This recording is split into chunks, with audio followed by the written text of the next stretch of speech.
Do you want to know how you can add or change your withdrawal method on your Upwork account? If yes, then this video is for you. Hello and welcome to 1-2-Step. It's your host back again with yet another interesting tutorial video. In this video, I'm going to teach you how you can add or change your withdrawal method on your Upwork account. Go ahead and open Chrome or Edge browser on your PC and open Upwork.com. Make sure that you are logged into your account.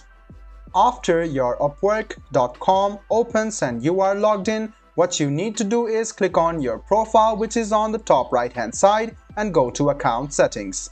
After you click on account settings, scroll a bit down and click on get paid. Now you can see this is your withdrawal option, and if you scroll a bit down you can see withdrawal methods. To change or add a withdrawal method, go ahead and click add a method, and you can see there are some options like direct to local bank, Pioneer, PayPal, wire transfer, direct to US bank. Let's suppose I want to set up this direct to local bank. I'll go ahead and click setup, and this is your bank.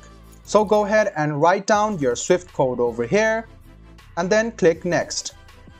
After that, you can set up your withdrawal method. So you can also edit it. Go ahead and click edit over here, and then you can see this is your withdrawal method over here. So you can change your details over here. You can see these are your details. So this is how you change your withdrawal method, guys. I hope this video about how you can change or add withdrawal method on your Upwork account was helpful for you. If you still have any kind of confusion, please do mention us on the comment section down below. Like the video, subscribe to the channel, and do hit the bell button for more. Hope to see you in the next video as well. Until then, goodbye, take care, and make sure you enjoy.